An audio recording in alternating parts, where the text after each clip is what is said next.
Hello दोस्तों, मैं सनी गुप्ता आपका स्वागत करता हूं अपने YouTube चैनल कलयुग धार्मिक आस्था में।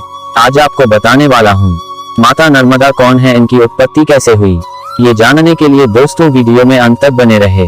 अलौकिक और पुण्यदायिनी मां नर्मदा के जन्म दिवस यानी माघ शुक्ल सप्तमी को नर्मदा जयंती महोत्सव के रूप में प्रति वर्ष मनाया जाता है। वैसे तो संसार में 909 नदियां हैं, मां नर्मदा जी भी उन्हीं नदियों में से एक है। जो ऐसी नर्मदा जी अमरकंटक से प्रवाहित होकर रत्नासागर में समाहित हुई है और अनेक जीवों का उद्धार भी किया है। युगों से हम सभी शक्ति की उपासना करते आए हैं। माता नर्मदा के प्रति हमारे सनातन धर्म में गहरा विश्वास है। उनको देवी के रूप में पूजा जाता है। वे आदि शक्ति के स्वरूपों में से एक है। वे गंगा, यमुना, गोदावरी, सरस्वती आदि दिव्य पवित्र नदियों में अपना स्थान रखती है। पुराणों शास्त्रों में भी मां नर्मदा के महत्व के बारे में बताया गया है। आइए जानते हैं मां नर्मदा कौन है। नर्मदा माता शक्ति की एक रूप है जिनको नर्मदा के नाम से जाना जाता है। वे एक नदी के स्वरूप में प्रकट होती है। उनका स्वरूप देवी पार्वती के समान है। वे लाल रंग की साड़ी धारण करती है। उनकी 4 भुजा है। वे अपने ऊपर के 2 हाथों में से एक हाथ में मंगल कलश धारण करती हैं और दूसरी भुजा से भक्तों के मंगल के लिए वर मुद्रा धारण किए हुए है, जो भक्त को आशीर्वाद प्रदान करता है। माता नर्मदा नीचे की भुजाओं में त्रिशूल धारण करती हैं और भगवान शिव स्वरूप नर्मदेश्वर लिंग धारण करती हैं। माता प्रसन्न मुख वाली हैं। वे रत्न जड़ित आभूषणों से अलंकृत है और उनका वाहन भी माता गंगा की तरह ही मगरमच्छ है। आइए जानते हैं माता नर्मदा का जन्म कैसे हुआ। माता नर्मदा की उत्पत्ति की कथा। एक समय सभी देवताओं के साथ में ब्रह्मा विष्णु मिलकर भगवान शिव के पास आए, जो कि अमरकंटक मेकल पर्वत पर समाधिस्थ थे। वे अंधकासुर राक्षस का वध कर शांत सहज समाधि में बैठे थे। अनेक प्रकार से स्तुति प्रार्थना करने पर शिव जी ने आंखें खोली और उपस्थित देवताओं का सम्मान किया। देवताओं ने निवेदन किया, हे भगवान, हम देवता भोगों में रत रहने से बहुत से राक्षसों का वध करने के कारण हमने अनेक पाप किए हैं। उनका निवारण कैसे होगा, आप ही कुछ उपाय बताओ। तब शिव जी की भृकुटी से एक तेजो में बिंदु यानी पसीना पृथ्वी पर गिरा और कुछ ही देर बाद एक कन्या के रूप में परिवर्तित हुआ। उस कन्या का नाम नर्मदा रखा गया और उसे अनेक वरदानों से सज्जित किया गया। माघ शुक्ल सप्तमी को मकर राशि सूर्य मध्याह्न काल के समय नर्मदा जी को जल रूप में बहने का आदेश दिया। तब नर्मदा जी प्रार्थना करते हुए बोली, संसार के पापों को मैं कैसे दूर कर सकूंगी। तब भगवान विष्णु ने आशीर्वाद रूप में वरदान दिया, अर्थात तुम सभी पापों का हरण करने वाली होगी तथा तुम्हारे जल के पत्थर शिव तुल्य पूजे जाएंगे, जिनको भक्त नर्मदेश्वर लिंग नाम से पूजेंगे। तब नर्मदा ने शिव जी से वर मांगा। जैसे उत्तर में गंगा स्वर्ग से आकर प्रसिद्ध हुई है, उसी प्रकार से दक्षिण गंगा के नाम से प्रसिद्ध हों। शिव जी ने नर्मदा जी को अजर अमर वरदान और अस्थि पंजर राखिया शिव रूप में परिवर्तित होने का आशीर्वाद दिया। इसका प्रमाण मार्कंडेय ऋषि ने दिया, जो कि अजर अमर हैं। उन्होंने कई कल्प देखे हैं। इसका प्रमाण मार्कंडेय पुराण में है। नर्मदा जी का तट सूर्यभिक्ष माना गया है। पूर्व में भी जब सूखा पड़ा था, तब अनेक ऋषियों ने आकर प्रार्थनाएं की कि ऐसी अवस्था में हमें क्या करना चाहिए और कहां जाना चाहिए। आप त्रिकालज्ञ हैं तथा दीर्घायु भी हैं। तब मार्कंडेय ऋषि ने कहा कि कुरुक्षेत्र तथा उत्तर प्रदेश को त्याग कर दक्षिण गंगा तट पर निवास करें। नर्मदा किनारे अपनी तथा सभी के प्राणों की रक्षा करें। आइए दोस्तों जानते हैं मां नर्मदा की महिमा के बारे में। नर्मदा का स्वरूप दक्षिण गंगा नर्मदा है। ये दक्षिणी गंगा कहलाती है। नर्मदा तट पर दाह संस्कार के बाद गंगा तट पर इसलिए नहीं जाते हैं। नर्मदा जी से मिलने गंगा जी स्वयं आती है। नर्मदा नदी पर ही नर्मदा पुराण है, अन्य नदियों का पुराण नहीं है। नर्मदा अपने उद्गम स्थान अमरकंटक में प्रकट होकर नीचे से ऊपर की ओर प्रवाहित होती हैं। ऊपर से नीचे बहना। नर्मदा जल में प्रवाहित लकड़ी एवं अस्थि कालांतर में पाषाण यानी पत्थर रूप में परिवर्तित हो जाती हैं। पृथ्वी के ऊपर तो वे मात्र दर्शनार्थ प्रवाहित होती हैं। नर्मदा से अधिक तीव्र जल प्रवाह वेग विश्व की किसी अन्य नदी का नहीं है। नर्मदा तट में जीवाश्म प्राप्त होते हैं। नर्मदा से प्राप्त शिवलिंग ही देश के समस्त शिव मंदिरों में स्थापित हैं, क्योंकि शिवलिंग केवल नर्मदा में ही प्राप्त होते हैं, अन्य कहीं नहीं। नर्मदा में ही बाणलिंग शिव एवं नर्मदेश्वर शिव प्राप्त होते हैं। नर्मदा के किनारे ही नागमणि वाले मणि नागेश्वर सर्प रहते हैं। नर्मदा का हर कंकर शंकर होता है। उसकी प्राण प्रतिष्ठा की आवश्यकता नहीं होती, क्योंकि वह स्वयं ही प्रतिष्ठित रहता है।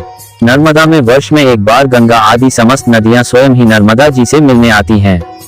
नर्मदा राज राजेश्वरी हैं, वे कहीं नहीं जाती हैं। नर्मदा में समस्त तीर्थ वर्ष में एक बार नर्मदा के दर्शनार्थ स्वयं आते हैं। नर्मदा के किनारे तटों पर वे समस्त तीर्थ अदृश्य रूप में स्थापित है, जिनका वर्णन कई पुराण, धर्मशास्त्र या कथाओं में आया है। नर्मदा का प्रादुर्भाव सृष्टि के प्रारंभ में सोमप नामक पितरों ने श्राद्ध के लिए किया था। नर्मदा में ही श्राद्ध की उत्पत्ति एवं पितरों द्वारा ब्रह्मांड का प्रथम श्राद्ध हुआ था, अतः नर्मदा श्राद्ध जन्मी है।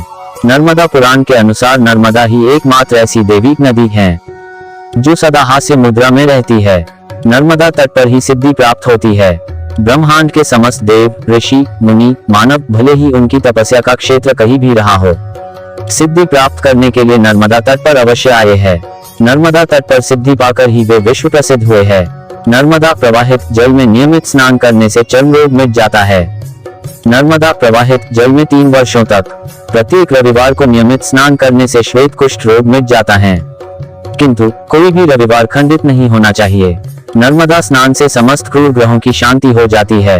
नर्मदा तट पर ग्रहों की शांति हेतु किया गया जप, पूजन, हवन तत्काल फलदायी होता है।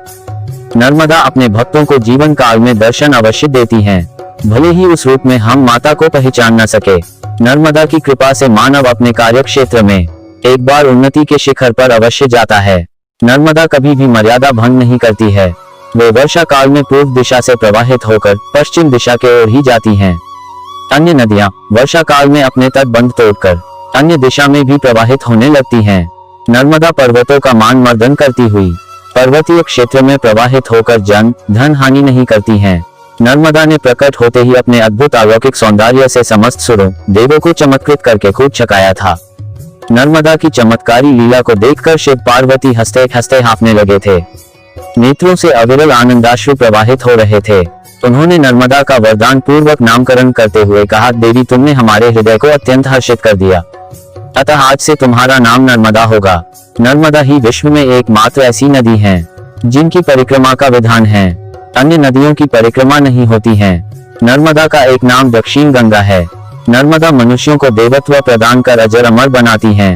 नर्मदा में 60 करोड़ 60 हजार तीर्थ है। कलियुग में भी यह प्रत्यक्ष है। नर्मदा दर्शन मात्र से ही प्राणी को पवित्र कर देती हैं। नर्मदा पितरों की भी पुत्री हैं, अतः नर्मदा किया हुआ श्राद्ध अक्षय होता है। नर्मदा शिव की इला नामक शक्ति है। नर्मदा को नमस्कार कर नर्मदा का नामोच्चारण करने से सर्पदंश का भय नहीं रहता है। नर्मदा सर्पों से रक्षा करती है। नर्मदा आनंद तत्व, ज्ञान तत्व, सिद्धि तत्व, मोक्ष तत्व प्रदान कर सुख शांति प्रदान करती हैं। नर्मदा का रहस्य कोई भी ज्ञानी विज्ञानी नहीं जान सकता है। नर्मदा अपने भक्तों पर कृपा कर स्वयं ही दिव्य दृष्टि प्रदान करती है। नर्मदा का कोई भी दर्शन नहीं कर सकता है। नर्मदा स्वयं भक्तों पर कृपा करके उन्हें बुलाती है। नर्मदा के दर्शन हेतु समस्त अवतारों में भगवान स्वयं ही उनके निकट गए थे। नर्मदा सुख, शांति, समृद्धि प्रदायिनी देवी हैं। नर्मदा वह अमृत तत्व है जिसे पाकर मनुष्य पूर्ण तृप्त हो जाता है। नर्मदा देव एवं पितृ दोनों कार्यों के लिए अत्यंत पवित्र मानी गई हैं। नर्मदा का सारे देश में श्री सत्यनारायण व्रत कथा के रूप में इति श्री रेवा खंडे कहा जाता है। श्री सत्यनारायण की कथा फल अर्थात घर बैठे नर्मदा का स्मरण करने मात्र से मिल जाता है। नर्मदा में सदाशिव शांति से वास करते हैं, क्योंकि जहाँ नर्मदा है और जहाँ शिव है वहाँ नर्मदा है। नर्मदा शिव के साथ ही वास करती है। नर्मदा तट पर ही भगवान धन्वंतरी की समस्त औषधियाँ प्राप्त होती हैं। नर्मदा तट पर ही त्रेता युग में भगवान श्री राम द्वारा प्रथम बार कुंभेश्वर तीर्थ की स्थापना हुई थी, जिसमें सृष्टि के समस्त तीर्थों का जल ऋषि मुनियों द्वारा कुंभ तथा घंटों में लाया गया था। नर्मदा के त्रिपुरी तीर्थ देश का केंद्र बिंदु भी था। तो दोस्तों, ये थी अलौकिक माता नर्मदा की उत्पत्ति की कथा और माता के स्वरूप और उनकी महिमा। तो दोस्तों, आगे भी मैं आपको अन्य देवी देवताओं, तीर्थों, पौराणिक रहस्यों, प्राचीन मंदिर आदि की जानकारी देता रहूंगा। तो दोस्तों, मिलते हैं अन्य वीडियो में। जय मां काली, जय मां नर्मदा।